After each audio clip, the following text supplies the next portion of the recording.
اعوذ باللہ من الشیطان الرجیم، بسم اللہ الرحمن الرحیم۔ السلام علیکم ورحمۃ اللہ وبرکاتہ۔ امید ہے کہ آپ تمام خیریت و عافیت سے ہوں گے، اور میری دعا یہی ہے کہ اللہ تبارک و تعالیٰ آپ کو اپنے گھروں میں خوش و خرم رکھے، شاد و آباد رکھے، آپ کی ہر دعا، ہر تمنا، ہر التجا کو شرف باریابی عطا فرمائے۔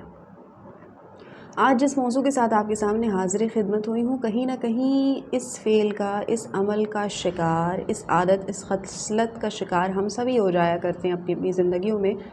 اور جو تواتر کے ساتھ اس عادت کو اپنائے ہوئے لوگ ہیں، ان کی زندگیوں میں پھر کیسے کیسے عذاب آ جاتے ہیں، کیسی کیسی مشکلات آ جاتی ہیں، کیسی کیسی پریشانیاں آ جاتی ہیں، کیسے وہ خود ہی کو ہر چیز سے محروم کر دیتے ہیں۔ آج اس موضوع سے ہم آپ سے بات کرنے کی کوشش کریں گے، اور بالخصوص میں آج جس خصلت کی بات کر رہی ہوں اسے کہا جاتا ہے کنجوسی، بخل۔ اور جب ہمارے اندر یہ کیفیت پیدا ہو جاتی ہے کہ ہم ہر چیز میں کنجوسی کرنے لگ جائیں، یا کسی شخص میں اگر کنجوسی کی عادت پنپ جائے تو وہ بہت ساری مشکلات، بہت ساری پریشانیوں کا شکار ہو جاتا ہے، وہ مستقل ایک عذاب میں، مستقل ایک اذیت میں رہتا ہے۔ اور کنجوسی کا دراصل مقصد کیا ہے؟ سب سے پہلے ہم یہ سمجھنے کی کوشش کرتے ہیں کہ جس چیز کی ضرورت ہے، اللہ تبارک و تعالی نے آپ کو جو کچھ عطا کیا ہوا ہے، اس پر شکر ادا کرنے کے بجائے اس فکر میں، اس غم میں پڑے رہنا کہ اگر یہ ختم ہو گئی تو کیا ہوگا،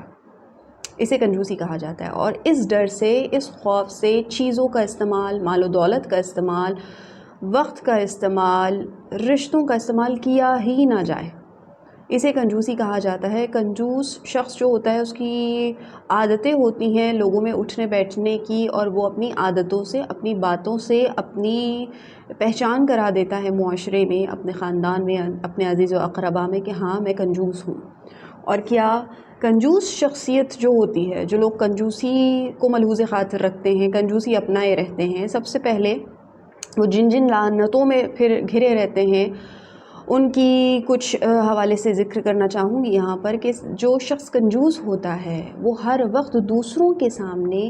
اسی بات کا رونا روتا رہتا ہے کہ میرے پاس تو پیسے نہیں ہیں، میرے پاس تو چیزیں نہیں ہیں، میں تو بہت مشکل حالات میں ہوں، میں تو بہت پریشانی میں ہوں، میرے پاس تو خرچ کرنے کو مال ہے ہی نہیں۔ عمومی طور پہ ہم زیادہ تر جو ہے وہ پیسوں میں ہی کنجوسی کرتے ہیں، پیسہ خرچ کرنے میں، مال خرچ کرنے میں ہی کنجوسی کرتا ہے انسان۔ تو جو کنجوس شخص ہوتا ہے وہ لازم ہے کہ وہ جھوٹ بولے گا، اور وہ پیسہ ہونے کے باوجود آپ سے ایسی باتیں کہے گا کہ بہت غریبی کی کیفیت میں ہے، بہت مفلسی کی حالت میں ہے، بہت پریشان ہے، اس کے پاس تو مال خرچ کرنے کو ہے ہی نہیں۔ پہلی بات تو کنجوس انسان جھوٹ بھی بولتا ہے، کیونکہ کسی نہ کسی طرح تو اپنا مال بچانا ہے، تو مال بچانے کے لیے جھوٹ کا سہارا لیا جاتا ہے۔ ایک تو کنجوسی جیسی لعنت میں آپ ملوث ہیں، پھر آپ جھوٹ بھی بول رہے ہیں اس مال کو بچانے کے لیے، دوسری لعنت ہو گئی۔ تیسری بات، جن لوگوں کا وہ ذمہ دار ہے، اپنے بچوں کا، اپنی بیوی کا، اپنے والدین کا، اپنے بہن بھائیوں کا، ان کو ان کا حق دینے سے گریز کرتا ہے، تو یہاں حقوق العباد میں کوتاہی کر دیتا ہے۔ جس کو حق دینا ہے، جس کا دیندار ہے، اس کو مال دینے، اس کے اوپر وقت خرچ کرنے، اس کے اوپر پیسہ خرچ کرنے، اس کے اوپر اٹینشن خرچ کرنے سے وہ گریز کرتا ہے۔ تو لہٰذا جن لوگوں کا آپ کے اوپر حق ہے، آپ نے ان کا حق ادا نہیں کیا، آپ لوگوں کا حق مارتے ہیں، لوگوں کا مال غصب کرتے ہیں، یہ دوسری لعنت پڑ جاتی ہے۔ پھر تیسری اور سب سے بڑی اہم لعنت اس میں ملوث ہوتا ہے انسان، جو شخص کنجوسی کرتا ہے، وہ یہ کہ حب دنیا کی وجہ سے مال جمع کر رہا ہے نا، کہ دنیا کی محبت دل میں ہے، اور دنیا میں اگر میرے پاس پیسہ ہوگا تو خیال آتا ہے کہ میں سکون سے زندگی گزار پاؤں گا، مال و دولت ہوا، شہرت ہوئی، عزت ہوئی، خاص طور پہ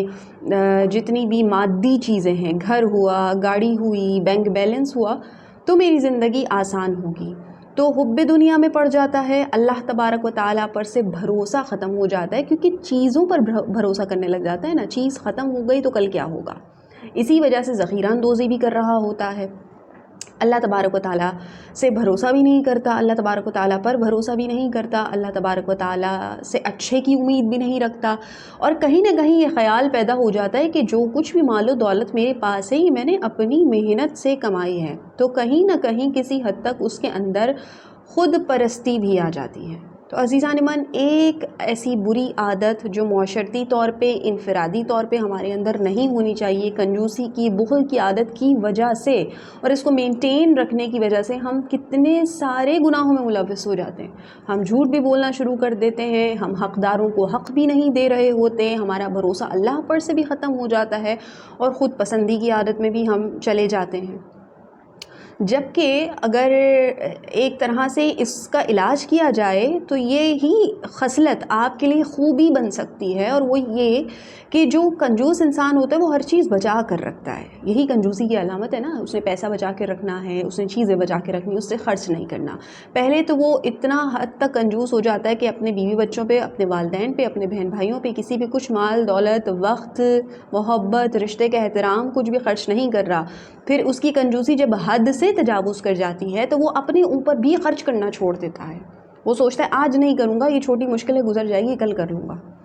تو اب جن چیزوں کی آپ کو ضرورت ہے، جن چیزوں کی آپ کے بچوں کو ضرورت ہے، جن چیزوں کی آپ کی بیوی کو ضرورت ہے، آپ کے والدین کو ضرورت ہے، آپ کے شوہر کو ضرورت ہے، آپ کے دیگر بہن بھائیوں کو ضرورت ہے، آپ ان کو وہ دے نہیں رہے ہیں، ان سے ان کو محروم کر رہے ہیں۔ اس بارے میں سوال کیا جائے گا آپ سے بروز حشر کہ جن کے تم دیندار تھے، تم نے ان کا حق ادا کیوں نہیں کیا؟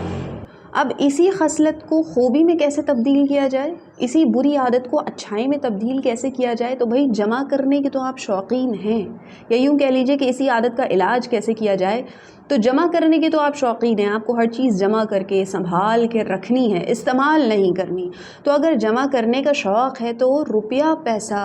یا مادی چیزیں کیوں جمع کر رہے ہیں؟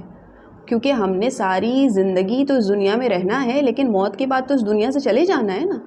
یہ دنیا تو فانی ہے، ایک دن ختم ہو جانی ہے۔ آپ جتنا بھی کچھ مال و دولت جمع کر کے رکھ لیں، ایک دن وہ آپ کی کسی کام کا نہیں رہے گا، کیونکہ اس دنیا میں بہت بڑے بڑے بادشاہ، شہنشاہ بھی گزرے ہیں کہ جن کی سلطنتیں تھیں،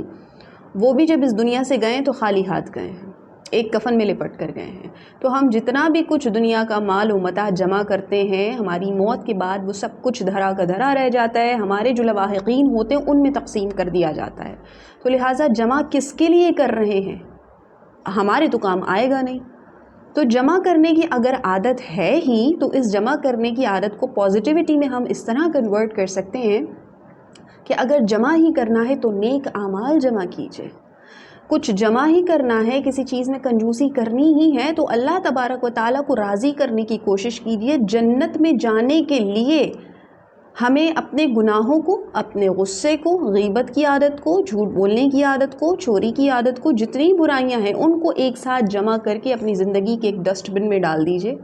اور نیکیاں کرتے رہیے۔ جمع کرنا ہے تو اعمال صالح جمع کیجئے، جمع کرنا ہے آپ نے تو آپ اپنے لیے لوگوں کی دعائیں، نیک تمنائیں جمع کیجئے۔ جمع ہی کرنا ہے اگر کچھ اپنے لیے تو والدین کی دعائیں جمع کیجئے، والدین کی رضامندی جمع کیجئے۔ اپنے لیے اگر کچھ بچا کر رکھنا ہے تو نیک اولاد کی جو آپ کے مر جانے کے بعد، آپ کے دنیا سے گزر جانے کے بعد جو اچھے عادات و اطوار ہوتے ہیں وہ والدین کو قبر میں بھی فائدہ پہنچاتے ہیں۔ اگر کچھ جمع کرنا ہے تو اولاد کی تربیت ایسی کر گزریے کہ آپ کے اس دنیا سے جانے کے بعد بھی وہ آپ کی بخشش و نجات کا سامان ہو۔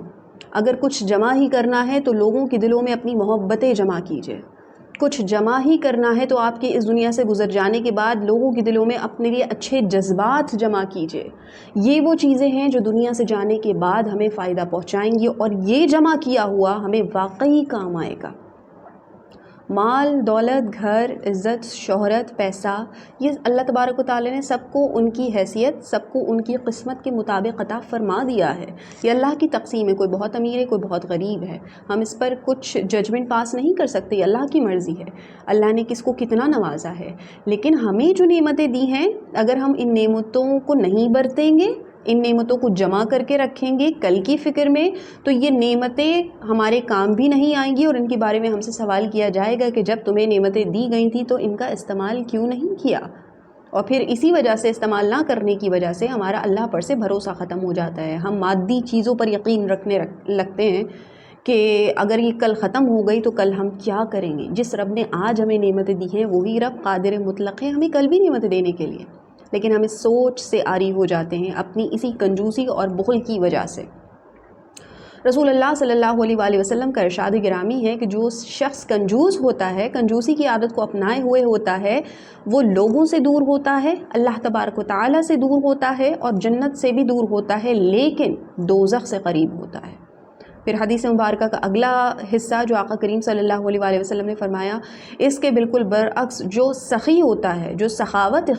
اختیار کیے ہوئے ہوتا ہے، وہ اللہ سے بھی قریب ہوتا ہے، جنت سے بھی قریب ہوتا ہے، اللہ کے بندوں سے بھی قریب ہوتا ہے، ہاں مگر دوزخ سے بہت دور ہوتا ہے۔ ایک اور حدیث مبارکہ ہمیں آقا کریم صلی اللہ علیہ وآلہ وسلم کی کنجوسی کے اعتبار سے ملتی ہے، اور وہ یہ ہے کہ حضور علیہ الصلاۃ والسلام نے فرمایا کہ دو خصلتیں کبھی کسی مومن میں ایک ساتھ یکجا نہیں ہو سکتی، ایک کنجوسی اور دوسری بد اخلاقی۔ اب آپ اپنے سراؤنڈنگ میں اس بات پر غور کیجئے گا کہ جو شخص کنجوس ہوگا وہ بد اخلاق نہیں ہوگا، اور جو شخص بد اخلاق ہوگا وہ کنجوس نہیں ہوگا۔ اور اگر کہیں نہ کہیں آپ کو ایک ساتھ یہ دو برائیاں کسی شخص میں نظر آ جائیں یا اپنے اندر نظر آ جائیں تو پھر اس شخص کا ایمان مکمل نہیں ہوگا۔ اس حدیث سے ہمیں یہ درس ملتا ہے۔ تو سوچئے آج اگر ہم اپنی ذات کا محاسبہ کریں تو کون سی ایسی خصلت نہیں ہے جو ہم میں نہیں پائی جاتی؟ اس کے باوجود بھی ہم اسلام کے بہت بڑے علم بردار بننے کی کوشش کرتے ہیں، پختہ ایمان والے اپنے آپ کو ظاہر کرنے کی کوشش کر رہے ہوتے ہیں۔ ذرا کبھی اکیلے میں تنہائی میں بیٹھ کر اپنی ذات کا محاسبہ کیجئے اور یہ دیکھیے کہ ہمارے اندر کس کس طرح کی برائیاں موجود ہیں۔ کل جب ہم اللہ تبارک و تعالیٰ کی بارگاہ میں حاضر ہوں گے تو کس منہ سے اس کے سامنے حاضر ہوں گے؟ وہ آقا کریم صلی اللہ علیہ وآلہ وسلم جنہوں نے زندگی گزارنے کا ہر طریقہ ہمیں بتایا اور سکھایا ہے،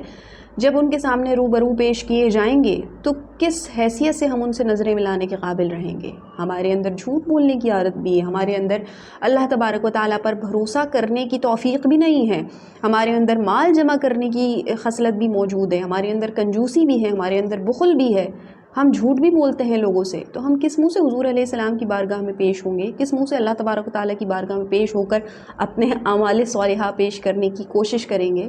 سوچئے اور اس عادت کو اپنے اندر سے ختم کیجئے،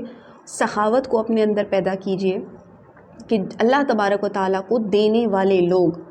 زیادہ پسند ہیں، اللہ تبارک و تعالیٰ کو اس کی مخلوق کا خیال رکھنے والے لوگ بہت پسند ہیں، اللہ تبارک و تعالیٰ کو اس کی مخلوق کے کام آنے، غریبوں کا خیال رکھنے، مسکینوں کا خیال رکھنے، بالخصوص یتیموں کے سر پہ ہاتھ رکھنے والے لوگ بہت عزیز ہیں۔ اور انہی نیکیوں کی وجہ سے بعض اوقات ایسا ہوتا ہے کہ ساری زندگی گناہوں میں گزار دی لیکن کسی یتیم کے سر پر دست شفقت رکھ دیا، کسی مفلس کی مفلسی دور کر دی، کسی مریض کے صحت یاب ہونے کے لیے کچھ پیسہ کچھ دوائیاں خرچ کر دیں، تو انہی اعمال کی وجہ سے اللہ تبارک و تعالیٰ داخل جنت کر دیتا ہے۔ دعا ہے کہ رب تبارک و تعالیٰ ہم سب کو عمل خیر کی توفیق عطا فرمائے۔ ویڈیو پسند آئی ہو تو میری ویڈیو کو زیادہ سے زیادہ شیئر کیجیے گا، میری یوٹیوب چینل کو سبسکرائب کر لیجیے گا، بیل آئیکن کے بٹن کو بھی پریس کر دیجیے گا۔ میں انشاءاللہ پھر کسی اچھے موضوع کے ساتھ آپ کے سامنے حاضر خدمت ہوں گی، تب تک اپنا بہت خیال رکھیے گا، مجھے اپنی دعاؤں میں یاد رکھیے گا۔ فی امان اللہ۔